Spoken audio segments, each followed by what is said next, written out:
पूछेलन कौन पापाया पाना धनी से लाल कैसे कैसे चढ़ी धनी बुची परे हार दिया लाल कैसे कैसे चढ़ी धनी बुची परे हार दिया लाल पूछेलन कौन पापाया पाना धनी से लाल कैसे कैसे चढ़ी धनी बुची पर हार दियाला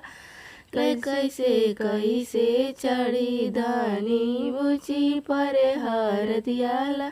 हाथावा में हमके पोलो सोने के ढकनिया जी ओइसे ओइसे चढ़ी मोरे बुची पर हार दिया जी ओइसे ओइसे चढ़ी मोरे बुची पर हार दिया जी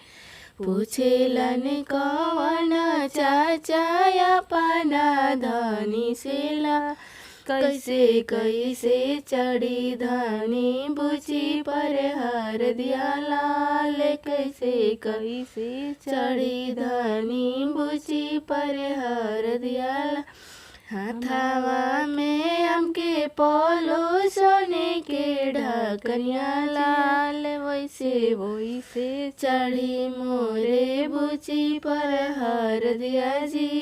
वैसे वैसे चढ़ी मोरा बुची पर हार दिया जी पूछेलन कौन भैया पाना धनी से लाल कैसे कैसे चढ़ी धनी बुची पर हार दिया लाल कैसे कैसे चढ़ी धनी बुची पर हार दिया ला हाथावा में हमके पोलो सोने के ढकनिया लाल वैसे वैसे चढ़ी मोरे बुची पर हार दिया जी वैसे वैसे चढ़ी मोरे बुची पर हार दिया जी पूछेलन कौन